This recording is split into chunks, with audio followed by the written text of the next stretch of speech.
नमस्कार, मैं हूं विवेकानंद शर्मा और आप देख रहे हैं द विवेक व्यूज।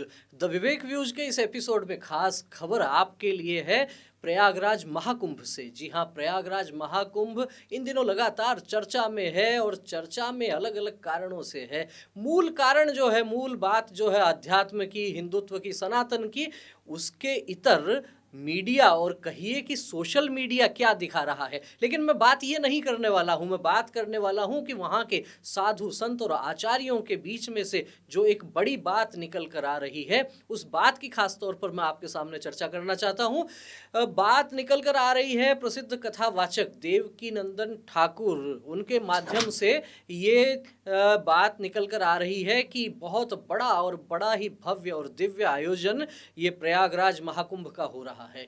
और इस महाकुंभ के यजमान कौन हैं? आप सोचेंगे कि आखिर महाकुंभ के भी कोई यजमान होते हैं। तो इस महाकुंभ को एक प्रकार से एक यज्ञ का नाम दिया गया है और इसके यजमान, मुख्य यजमान है प्रधानमंत्री नरेंद्र मोदी और साथ ही साथ उत्तर प्रदेश के मुख्यमंत्री योगी आदित्यनाथ। अब देवकीनंदन ठाकुर क्या कहते हैं? वे ये कहते हैं कि यदि इतना भव्य आयोजन हो रहा है और उसके जो यजमान हैं वे भी बहुत बढ़िया हैं, तो यज्ञ के यजमान बहुत बढ़िया हैं, तो दक्षिणा भी बहुत अच्छी मिलेगी। लेकिन दक्षिणा किसको मिलेगी? दक्षिणा मिलती है यज्ञ के अनुष्ठान के आचार्य को। तो आचार्य कौन है? यहाँ आचार्य हैं अलग अलग अखाड़ों के पीठाधीश्वर। एक बड़ी बात कह दी है, लेकिन मूल बात क्या है? आखिर क्या चाह रहे हैं आचार्य, क्या चाह रहे हैं देवकीनंदन ठाकुर? तो उन्होंने कह दिया स्पष्ट रूप से कि अभी इस समय अलग अलग स्थानों पर देखा जाए तो खास तौर पर विद्या के मंदिरों में, स्कूलों में हमारी बहन बेटियों को अभी भी नचाया जा रहा है। हमारी संस्कृति अभी भी आज़ाद नहीं हुई है और इस संस्कृति को आज़ाद करने के लिए हमारी ये प्रमुख मांग है कि हमें सनातन बोर्ड चाहिए। ये प्रमुख बात है जो देवकीनंदन ठाकुर कहना चाह रहे हैं कि यजमान बहुत बढ़िया हैं इस कुंभ के, और बढ़िया यजमान है तो दक्षिणा भी अच्छी मिलेगी और दक्षिणा में उनको चाहिए सनातन बोर्ड। उन्होंने कहा कि बिना दक्षिणा के यज्ञ पूरा नहीं होता और हम दक्षिणा के रूप में यजमान योगी जी और मोदी जी से सनातन बोर्ड का गठन करने की मांग करते हैं। देवकीनंदन ठाकुर ने साथ ही साथ ये भी कहा कि हमारा देश सनातन का देश है और यहाँ पर वक्फ बोर्ड की कोई आवश्यकता ही नहीं है।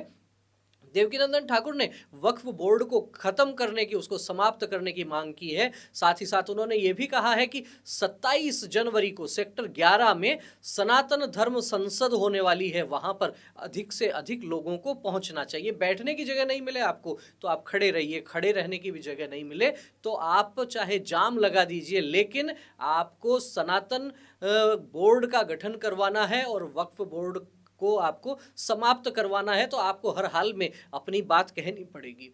जो महाकुंभ नागा साधुओं के लिए जाना जाता है, जिस महाकुंभ में उसका अपना एक भौगोलिक महत्व है, आध्यात्मिक महत्व है और जहां साधु संत एकत्रित होते हैं और देश को एक दिशा देने की बात होती है, वहीं से ये प्रमुख बात निकल कर आ रही है सनातन बोर्ड के गठन की। अब आने वाला समय बताएगा कि क्या मोदी जी और योगी जी इन अखाड़ों के पीठाधीश्वरों को इनकी मनचाही दक्षिणा दे सकते हैं। जिस तरीके से देवकीनंदन ठाकुर कह रहे हैं कि यजमान बढ़िया हैं, तो क्या ये यज्ञ, ये महाकुंभ पूरा होने के बाद भी वे इसी सुर में ये बात कह पाएंगे कि निश्चित रूप से इस आयोजन के यजमान बहुत बढ़िया थे? क्या अलग अलग अखाड़ों के पीठाधीश्वरों की इसके अतिरिक्त भी और कोई मांग हो सकती है? बहरहाल जिस तरीके की चर्चा है उसमें निश्चित रूप से कहा जा सकता है कि मोदी जी और योगी जी इन आचार्यों की बात तो निश्चित रूप से सुनेंगे ही। और बड़ी बात ये भी है कि योगी आदित्यनाथ ने जिस तरीके से इस महाकुंभ की व्यवस्थाएं की हैं, न केवल उत्तर प्रदेश में अपितु पूरे भारत में ही नहीं, हम कह सकते हैं पूरे विश्व में इस महाकुंभ के आयोजन को लेके और इसकी व्यवस्थाओं को लेके योगी आदित्यनाथ की लगातार प्रशंसा हो रही है। और प्रशंसा के आगे एक बड़ी बात और हो गई कि जिस तरीके से योगी आदित्यनाथ ने वहाँ महाकुंभ में ही, जिस तरीके से प्रयागराज में अपनी कैबिनेट की बैठक की, सारी दुनिया ने देखा क्या संदेश देना चाह रहे हैं।